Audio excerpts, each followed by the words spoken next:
Good morning friends. GST platform के YouTube channel में आप सभी का स्वागत है। जी हाँ फ्रेंड्स, इस बार की बजट में जो बजट 2023 आने वाला है 1 फरवरी को, उसमें सीबीडीटी और सीबीआईसी यानी कि इनकम टैक्स और जो हमारा जीएसटी डिपार्टमेंट है, इन दोनों की तरफ से एक वन टाइम एमनेस्टी स्कीम जो है वो अनाउंस करी जा सकती है। जुड़े रहिएगा इस वीडियो के एंड तक ताकि आपको भी इस एमनेस्टी स्कीम में क्या चीजें हो सकती हैं और क्या एक्सपेक्टेशंस हैं टैक्स पेयर्स की, उसकी पूरी इंफॉर्मेशन जो है वो अच्छे से समझ में आ जाए। और जो हमारा बजट एडिशन होने वाला है मैगजीन का, और जो हमारा जनवरी का मैगजीन ऑलरेडी रिलीज हो चुका है, ये काफी इम्पोर्टेंट एडिशंस जो हैं वो रहते हैं। अगर आप लोगों ने अभी तक टैक्स मैगजीन का सब्सक्रिप्शन नहीं लिया है तो दिए गए नंबर्स पे कॉल करके व्हाट्सएप करके आप टैक्स मैगजीन का सब्सक्रिप्शन ले सकते हैं, जिसमें आपको जीएसटी और इनकम टैक्स के अपडेट्स जो हैं वो हर महीने प्रोवाइड किए जाते हैं। अब जो यहाँ पर एमनेस्टी स्कीम लाने जा रहे हैं, इसका जो मेन फोकस है वो किस चीज पे रहने वाला है? वो रहने वाला है रिडक्शन इन टैक्स लिटिगेशंस। मतलब जितने मैटर्स लिटिगेटेड हैं यानी कि किसी ना किसी लेवल पे डिस्प्यूटेड हैं, उनको रिड्यूस करने के लिए, उनको कम करने के लिए, तो एमनेस्टी स्कीम से जो सबसे पहली उम्मीद रहती है लोगों को कि लेट फीस, जी हाँ फ्रेंड्स, जीएसटी रिटर्न्स की लेट फीस, चाहे वो जीएसटीआर 3B की हो, जीएसटीआर 4 की हो, जीएसटीआर 10 की हो या जीएसटीआर 9 की हो, किसी भी प्रकार की लेट फीस का जो पेमेंट आपको करना पड़ता है, उस लेट फीस से रिलीफ की एक्सपेक्टेशन जो है वो हर बार रहती है।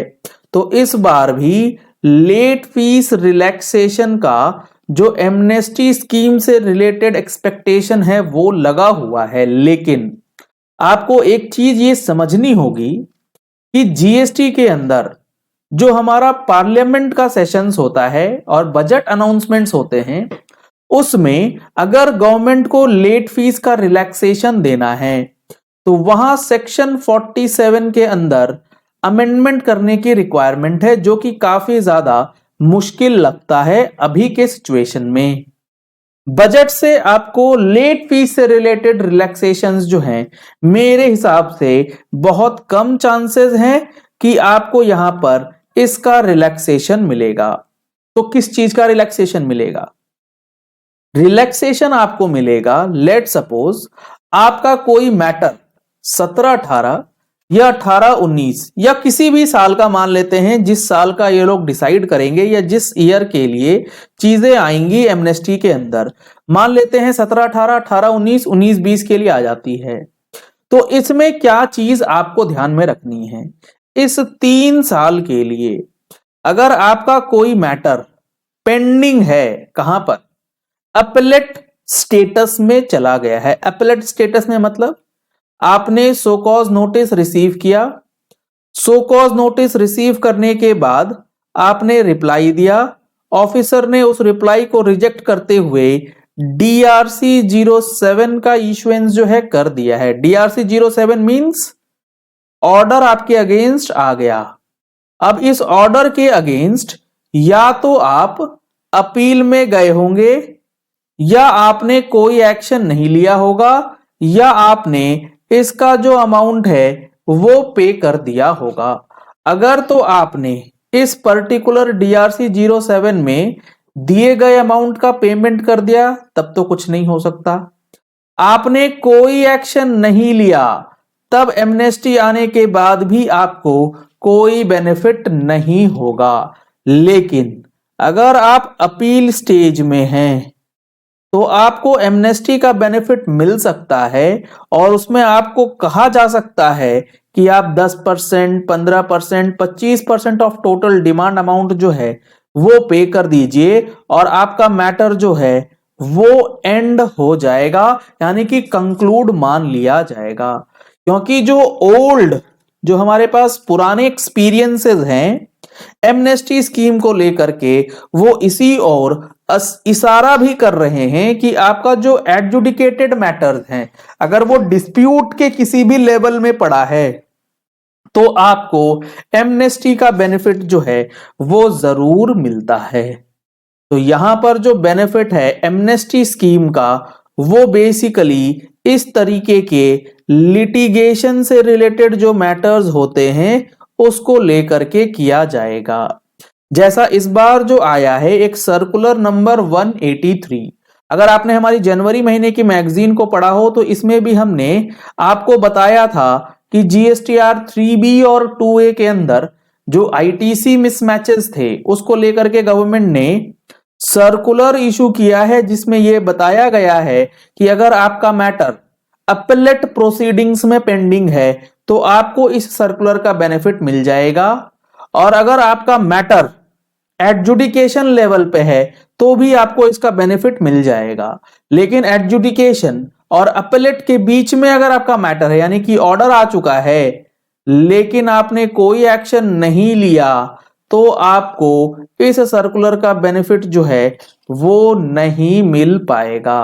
तो आमतौर पर ऐसा देखा जाता है कि आपको अगर किसी मैटर से कोई डिस्प्यूट रहता है तो अपील फाइलिंग करना बेहद जरूरी है, ताकि किसी भी प्रकार का कभी भी कोई एमनेस्टी आए या कोई रिलीफ आए तो उससे आप वंचित ना रह जाएं। ये तो बात हो गई कि एमनेस्टी किस चीज पे आ सकती है। अब एक्सपेक्टेशंस जो दूसरी है वो है ऐसे लोगों को जिनका जीएसटी रजिस्ट्रेशन जो है वो कैंसल हो चुका है, और कैंसलेशन के बाद रिवोकेशन का जो टाइम पीरियड है वो भी निकल चुका, और रिवोकेशन के बाद जो अपीलेट अथॉरिटी का रास्ता था उसका भी टाइम पीरियड निकल चुका है। लेकिन सारे के सारे रास्ते जो है वो बंद हो चुके हैं, नंबर जो है वो कैंसल्ड है। तो इसे दोबारा से रीएक्टिव करने के लिए भी काफी ज्यादा रिक्वेस्ट जो है वो भेजी जा चुकी है जीएसटी काउंसिल को। तो यहां पर इससे रिलेटेड कोई रिलैक्सेशन मिलेगी या नहीं, ये भी आपको चेक करना होगा। आप नीचे कमेंट करके बता सकते हैं इनमें से कौन कौन से रिलैक्सेशंस जो हैं आपको लगते हैं कि वो मिल सकते हैं, और कौन से रिलैक्सेशंस ऐसे हैं जो आपको लगता है कि होना ही चाहिए अदर देन टैक्स लिटिगेशंस। एक मैटर है सेक्शन 16 सबसेक्शन 4 को लेकर के कि इसका जो टाइम पीरियड है फाइनेंशियल ईयर 17-18, 18-19, 19-20 के लिए बढ़ाना चाहिए, क्योंकि ये स्टार्टिंग के ईयर्स माने जा रहे हैं। तो यहां पर एक्सपेक्टेशंस काफी सारी हैं, लेकिन एमनेस्टी स्कीम का जो अनाउंसमेंट होने वाला है 1 फरवरी 2023 को, इसका डिटेल्ड एनालिसिस आपको हमारी टैक्स मैगजीन में भी मिलेगा।